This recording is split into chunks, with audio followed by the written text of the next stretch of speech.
The market is slumping, Bitcoin as well. We're seeing some scary stuff in the news about potential conflicts while oil is charging up. That's been interesting to see all of that play out and more. We're going to talk about that right now. But before we get going, check out the channel memberships, especially that stalagmite level where you get the real-time trade posts and the members-only videos where you can see exactly what I'm doing, when I'm doing it, and why I am doing it. Can also support the channel through SodaStraw, where you get the badges, you get the emojis, early access to the videos while they are processing up to HD, priority reply to comments, and for one step higher stalactite, you get all that plus the member shout outs that I do every week or so here where I talk, shout out the members. All right, anyways, let's get into what's going on here. So yesterday we had a pretty bad day, and this is the economic calendar, and all this is just from yesterday. All of this is just from yesterday. We had, I think, every single Fed in existence speak yesterday. They came in to just absolutely rain on our parade, and they did a good job of it. They definitely rained on our parade because GDP came in stronger than expected. We also got initial jobless claims came in better than expected. Existing home sales came in better than expected, showing that the economy is relatively strong. Which gives them, I guess, room to not cut, which is why the market dropped dramatically. But they've started the cutting cycle. They've started it. They're probably not going to pause it after one cut. They could, but I don't see it happening. In fact, we'll do CME watch tool here in a second. Today, we've got core PCE that came out, and that came out in line, okay, as expected. Core PCE, yeah, it all came in as expected there. Yeah, right on with the expectations. Personal spending is a little higher. Personal income also a little bit higher. So those things are going to be inflationary by nature, so that could also cause a bit of a dip today. I don't know, we'll see. But this does show that the the U.S. consumer is strong, which is basically saying that the economy will remain strong. All right, so let's do CME. All right, they're still seeing an 87% chance of a rate cut. Okay, so not too concerned. I'm really not concerned about that. Unless that comes back under the 60s, I'm not too concerned. So yeah, they're still seeing a 63% chance of a cut in December, which is a little worse than it was before. And again, we're still seeing up in the 70s of a cut by, at least, a third cut by January. So the cuts are still on the table, which may be a little bit less than expected. So let's talk about Bitcoin right now. Bitcoin's in a scary spot. Okay, Bitcoin's in a spooky spot right now. And if I turn on my drawings, you'll see why. All right, this line. Let me draw over it. This line. All right, you see it now. That line is the neckline on a pretty big head and shoulders on the weekly. We are currently completely detached from that. Okay, we are completely detached from it right now to the downside. That sucks. That's not good. I don't like that at all. I really need to see it hold above 108.3, and failing that, I don't want to see a wick much further than 107.245, and those moves really can't last more than a day. All right, that cannot happen. That happens, we start seeing some dramatic sell-offs. So let's go to 1 week out. All right, let's do the week candles. This is the weekly candles. Notice the head and shoulders.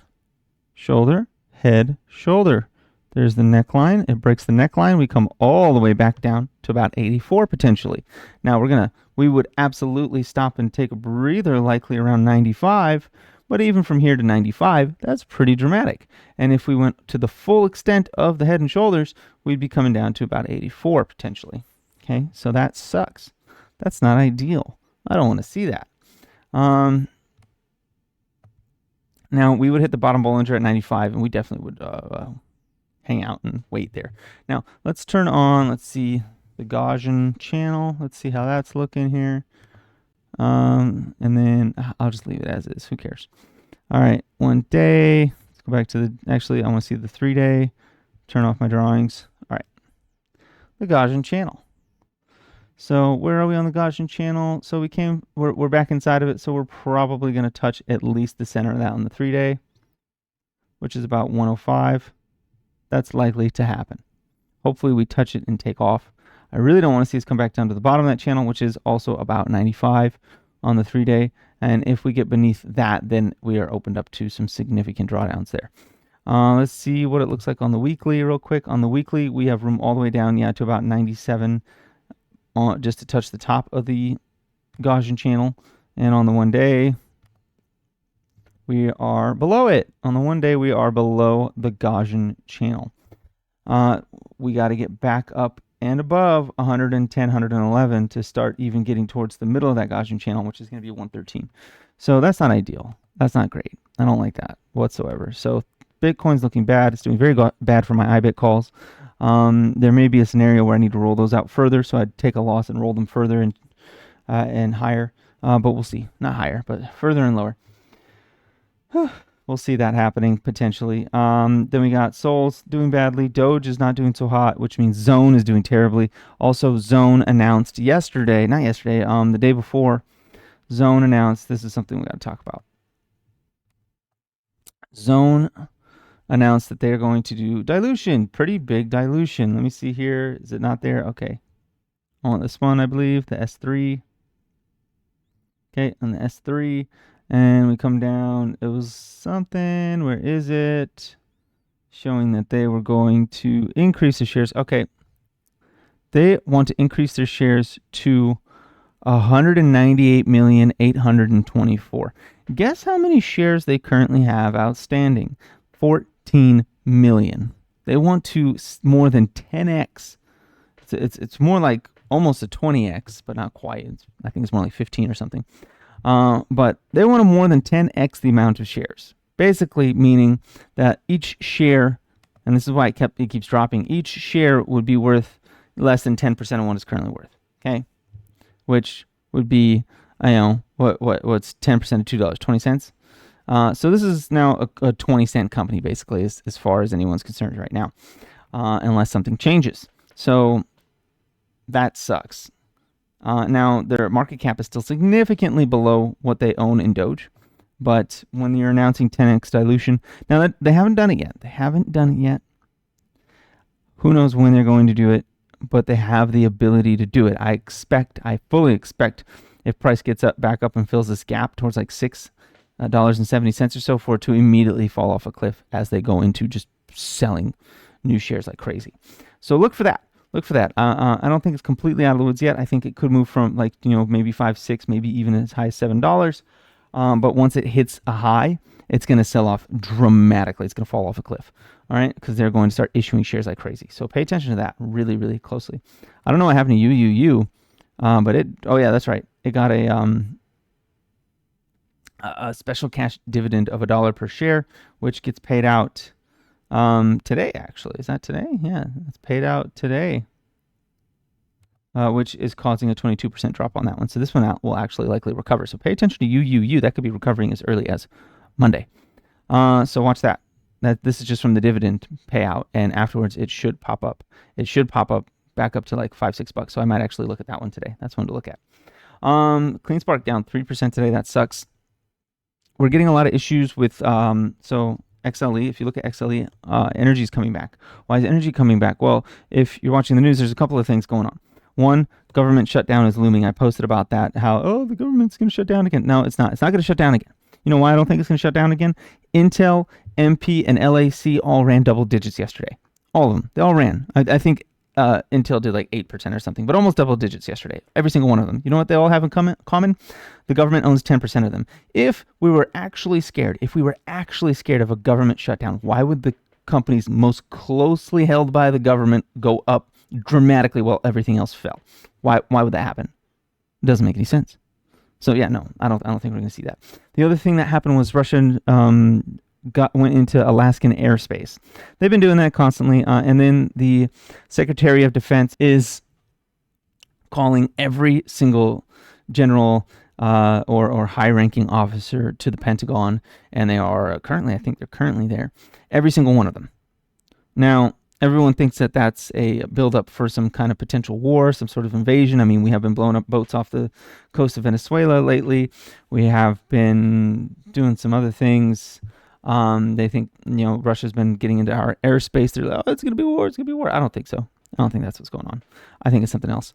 And that's not what this channel's about, but I don't think it's war. That's all I got to say about that. But people have been getting excited. They've been buying up oil, selling off other stocks. Wildness. It's just out of hand a little bit there. Anyways, I'm not too concerned about that. I'm not getting into oil at this time. I don't mind this chart, but like oil's so emotional. I don't care for it. It's too much back and forth. I don't like it. I don't like trading it. So I'm not going to. CleanSpark is falling again. I don't really get why CleanSpark. It did this nice run. We're like HPC. We're getting into AI finally, and it's like yeah. And then it falls up right off a cliff because Morgan Stanley lowered their price targets on CleanSpark from $15 to $14. And when that happened, they were already trading at $14. So guess what I had to do? Drop below $14. That doesn't make any sense, but yeah, that's what happened. And meanwhile, Mara is up. A lot of others are down. Like Iron's finally taking a breather. Riot is up 7% for some reason. BitDeer. BitDeer, you disappoint me. I got into that just in time for it to drop. That sucks. Can up 3%. I like that. Saloon up 3%. I like that. BMNR. What's BMNR doing these days? Up, down, all around. Down, 0.7%. MicroStrategy doing real bad. They're down. MicroStrategy. This is not doing so hot. And I don't expect it to do hot anytime soon.